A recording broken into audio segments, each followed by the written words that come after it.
If you're not getting paid what you're worth as a consultant, we're going to change that right here on today's episode. Welcome to your Consulting Business Podcast. My name is Russell Pearson and this is episode number 62.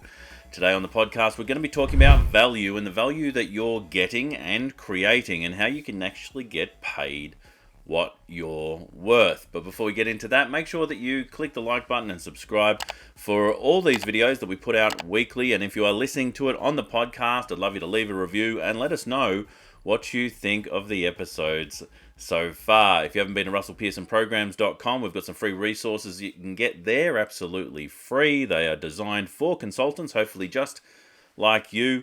So go and check out russellpearsonprograms.com. Now, today, we're going to be talking about value that you produce, but we're really talking about getting paid what you're worth. So how much are you worth? Now, when I started my business, I made some very classic mistakes. I went out on my own and I looked at the other colleagues who were also working out there, and I said, how much are they charging? And I go, all right, well, that's how much they're charging per hour, so I'll charge that, but a little bit less because I'm just starting out. And I've seen hundreds, if not thousands, of consultants and service providers go out into the wild and do that same process too. And it has a whole lot of mistakes behind it. There's a whole lot of reasons why you shouldn't go that way. But the first one I want to talk about is hourly. Being paid an hourly rate as a business owner. So you and your consulting practice are now a solo business owner, if not building a business that's actually going to run without you with a whole bunch of team and staff.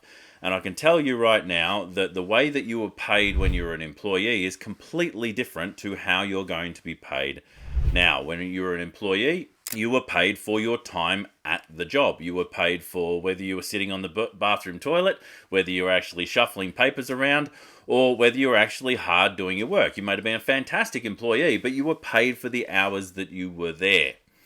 Now that you're no longer in that situation, you are not being paid for the hours that you're there. You're being paid for the results that you create.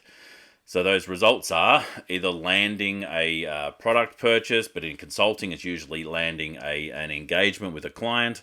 Being paid up front is obviously a better way of doing it than being paid after the fact, because you know what? Things can happen. Businesses can fold. They can go out of business. And I can tell you that that has happened many times in my business and other businesses I've worked with, where they're expecting to get paid after the fact, and things happen where it just doesn't work out. So do try and get deposits absolutely where you can. But the result is you closed a client, you engaged the next step to actually help them with their business. So that's one result. The other result is actually completing milestones. So getting paid on milestones. It doesn't really matter how you get paid, but you have to create that process for it to happen. You don't get paid unless you secure a client and secure that arrangement, whether being paid up front, as a retainer, on milestones, whatever it might be. But don't forget, if you're charging an hourly rate, let's say that you actually get a client and decide to start charging a day rate or an hourly rate, I want you to understand that you have not been paid for the additional hours that you have spent in working that business.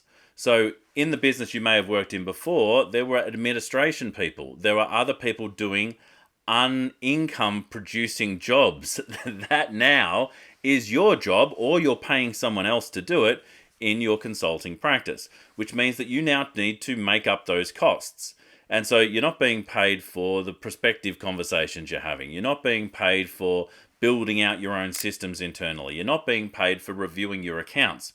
And so you need to stop charging hourly, especially when you are producing such great results. And when I say producing such great results, that's the point of a consultant, is to actually create value in outcomes, in results. You're helping people do a thing or get a specific outcome.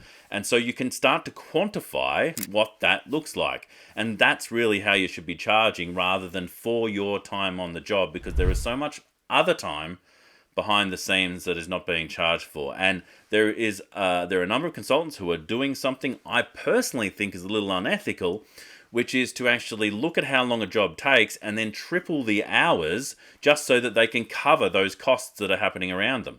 I think it's far better to look at the value you're producing and don't even think about the time and money involved. Look at the value and actually say, based off the value, what percentage of that value do I want to charge for the outcome I'm creating? and then let's double check that I'm always going to be looking after myself and my business and my cash flow. All right, so I'll talk about that in just a moment. Now, so we're number one, we're not charging hourly rate. If you are charging hourly rate, you're working as an employee, and you will never get out of the mindset of the employee and actually into the mindset of the advisor, the mentor, the person who's helping someone take steps to either become a new person, to transform into a new result, to get a specific outcome. And your job is to mentor them to get there, right? So we'll put that to the side. Hourly rate, out. So value. How do we look at value? Well, if I was to ask you, let's pretend for a second, right? Alfred, put a picture in here, right? I've got $200,000. I've got $200,000 right here. And I want to give you that $200,000, but you have to purchase it from me. How much will you put to purchasing this $200,000? Would you give me $100,000? Would you give me up to $190,000? Or even right up to $190,999, right? You might go, oh, I'll make a buck. Why not? Because the value I'm producing is more than the outlay that you're giving away. So how much would you be willing to give? Is it 50%? Is it 80%? Is it 10%? And I like to, just as a rule of thumb, to look at 10% as being a really nice rule of thumb for the outcomes that I produce. So if I'm going to produce an outcome with a client that's going to generate $200,000 in profit, right? So yes, if there's any costs, we're not talking about those, but the profit, the thing they're going to be able to take away, then I'm more than happy to charge 10% of that. So $20,000 at a minimum, right? Because I'm confident that I can actually help them get that outcome. And so when I'm looking at a proposition, I'm looking at the potential in it, I'm looking at the likelihood of them achieving it, I'm looking at the average on what most people will do, and I'm assessing like what is the value I'm actually going to create. Because if you're not creating that value, people are not going to be happy. But if you charge 10% and they don't get there, but they get 50% of the way there, they're still a very, very happy client. You know, they paid $20,000 to actually get $100,000. It's a very good result. So that's why we give ourselves that leverage. Now, there may be people who are in the listening audience, and maybe you, who are thinking, but I'm not overly confident in my result. I'm not 100% sure that I can actually even quantify it. So yes, part of the quantification is understanding through the eye of the beholder, the client you're working with, what do they value? What is valuable for them? And some of you as consultants are not working with money. It's not about making people more money or reducing their costs. For others, it's about creating a transformation for them. It could be as simple as stopping smoking. But what is the value for that person of stopping smoking? Number one, you can quantify the cigarettes, but there are so many other things that they can quantify around lifestyle. How much is it worth for them? And in understanding that, you can come to an arrangement that you're going to be happy with, they're going to be happy with, and at the end of the day, getting the result. You're not supposed to be in a position where they're shopping around with you. If they're coming to you and asking for a specific quote on something, you've already missed the boat on actually becoming the mentor in that discussion. That's why we talk about on a lot of these other sessions, it's important to be there with the client when they're actually making their transition across the threshold to understand they need to do something new. But that's a whole different discussion. That's a thing that we work on specifically in the Forge Business Program. So if you're interested in looking at what the Forge has to offer, then certainly reach out and we can have that discussion. But number one, we're not doing hourly rate. Number two is, what is the value of what you're producing? If you're not confident, maybe do 1 in 20, 5% of whatever the outcome is. Give yourself more leverage. But the more confident you get, the more likely you're going to say, I'm going to charge you 50% of what the outcome is. And that's absolutely fine because that's great value. People are willing to pay a lot more than you might think. A colleague of mine actually does an assessment with larger organizations where he talks about, if we change these things, you tell me, what is the increase that we can actually have in the business? And so people are talking about 100% increase, 200% increase, 300% increase. And he goes, well, what if we just got like even 10% increase? What would that be actually worth for your company? And they're coming back with numbers like 200,000, 300,000, 400,000. But they're thinking that the thing could actually be worth millions, absolutely millions. But they're thinking it could be like $200,000, $300,000, not thousands, percentages more than the consultant's even charging it, right? So he's now charging 10% of 10% of the income that they could actually get off the back of it. So there's the letting the client actually quantify the value of the thing you're going to create is a large part of making price sensitivity disappear and making the process so much easier. I wanted to quickly jump in and remind you about russellpearsonprograms.com. We put all sorts of resources specifically for consultants on that page, and if you go there right now, you'll see that there are some new resources available absolutely free for you to download. So go to russellpearsonprograms.com. Now, back to the show. Now, let's say that you're just getting started, right? You're not 100% sure that you can get the value that you are producing. Obviously, you want to have enough engagements to understand where your gaps are, improve your processes, and get to a point where you're 100% confident in the value that you're creating. Now, even if you're just starting though, look at what your charge out rate was in the organization that you were in. So in larger organizations, some of these people being charged out at $5,000 a day, $10,000 a day. You need to know that so that you can confidently start charging that when you are out in the wild, because you have something that the organization did not. You have focus now. You can get one consultant out there focusing on a specific job is so much more powerful because they're so involved in getting that result to happen versus a team of employees who are just going through their day and going through the motions. I remember when I was an employee, there were certain times where I was just underutilized. I wasn't doing anything. I was just walking around and looking for stuff to do. That's what's happening in some of those larger organizations. But you as a solo consultant is going to be focusing really, really heavily on getting this person a result, which means that you're at least worth what you're being charged out as an employee.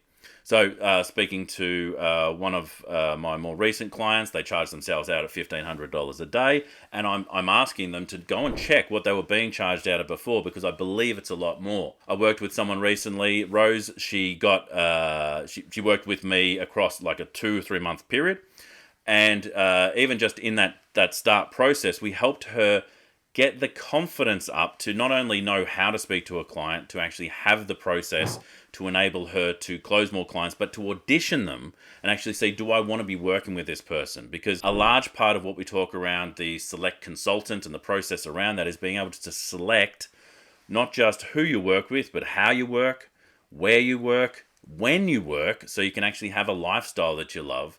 And so we helped this person get very, very clear about what sort of work they wanted to do and how they wanted to do it. So I'm very clear about that. But I also helped them get the confidence to go into a proposal situation. While I'm not saying a proposal situation is always the best, she certainly got into the proposal discussion side of things and was able to charge what she was charged out at the previous organization she was a part of, which was $4,500 a day.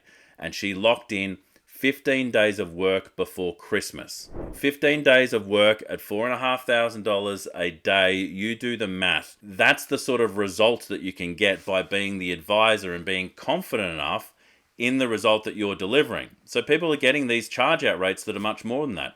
Other people we're working with are actually charging retainers of $7,000 to $10,000, working with a client maybe one day in a month, or small little snippets within a month. And they're getting these people hundreds of thousands of dollars of results through the consultancy process, through the mentoring process, through the training process, whatever the modality is that you employ. And so let's sum it up a little bit. If you want to get paid what you're worth, there are 3+1 things you've got to know. Number one, you're not charging hourly rate, you're charging on value and results. All right, that's the number one thing. Number two is how much would be someone willing to pay for that value.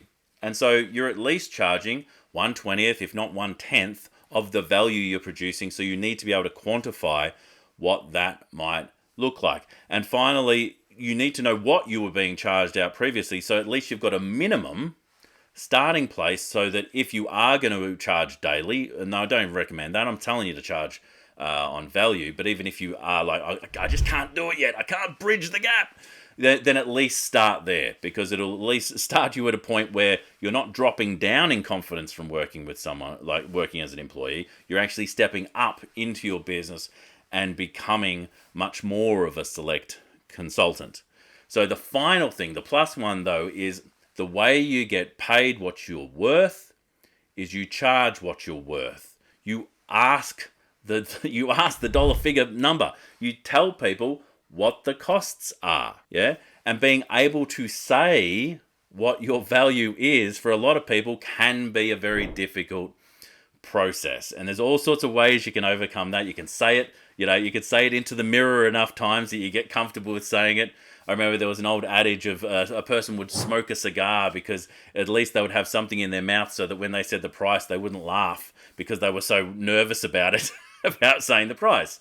And I had another colleague, I remember this once, who was doing sales training. And he went into one of his early sales training engagements, and he was talking about, we'll be able to train your team, and we'll take them through this process, and we'll do these things in this series of workshops. And the guy said, like, how much is that going to be? And my colleague said $7,000. And so the client picked up a calculator and go, all right, well, we've got 24 team members, so 24 times 7 equals, that's the number we're talking about? And my friend was just like, yes, that's what I'm talking about. And they got the gig because the client valued what they had at that level. The value is in the eye of the beholder. Your client has a very different value proposition than you do. Sometimes we overestimate the value of what we do because we're so stuck in the doing and the how and the expertise, rather than being very clearly in the camp of, what does this client value? What does this customer want? What do they actually need that they're aware of? Where does it hurt? And so they can get stuck in there, and so they overcharge in the wrong things. They charge about process. They charge about systems and functions rather than charging about results. And on the other side, we probably undercharge more if we're looking at the results. There's such an opportunity to be very clear about the results, and not only clear about the results, but how are we improving as consultants to improve the results? A massive opportunity for you to increase your income by increasing the value of the results you produce. Crazy. How do I increase the income in my business? I get better at what I do. But being clear that it's not better around the minutiae. It's not better about the processes or the systems of, I've got a cool new model. It's about being better at the results. And the more you focus on specific results rather than intangible every result. So yes, you're smart people. Absolutely. The consultants I work with are super smart people. They can do a lot of things. But by doing a lot of things, you don't focus in one area. You don't get to practice enough to improve your results for clients and therefore improve the value. And so there's some areas to focus on. No more hourly rates. Understand your value and what percentage of that value you're charging. Make sure you're asking. Right? Make sure you're asking for your value. Make sure you're telling them that this is what I'm worth, not, I don't know that they'll be able to accept this price, so I'll say a lower price. No, be very clear that this is what you are worth. When you define what you're worth, that's when you'll get what you're worth. And finally, at minimum, understand what you're being charged out by some other organization who already had runs on the board because they were already building a successful enterprise, even if you're just starting. Right, until next time, my name's Russell Pearson. If you haven't been there before, and you probably saw some sort of weird ad where I just got cut in, go to russellpearsonprograms.com or watch one of our other videos. But we'd love you to subscribe, hit the bell so you get notified when the new episodes are coming along. Again, you can subscribe on the audio platform just as much as the video platform. Sometimes we do visual models, sometimes I put stuff on screen, so sometimes YouTube is a better option, but I'm more than happy for you to be listening to this in your car and hearing my dulcet tones making their way through your stereo system. Until next time, my name is Russell Pearson. Stay passionate, and I will catch you on the next one. Bye for now.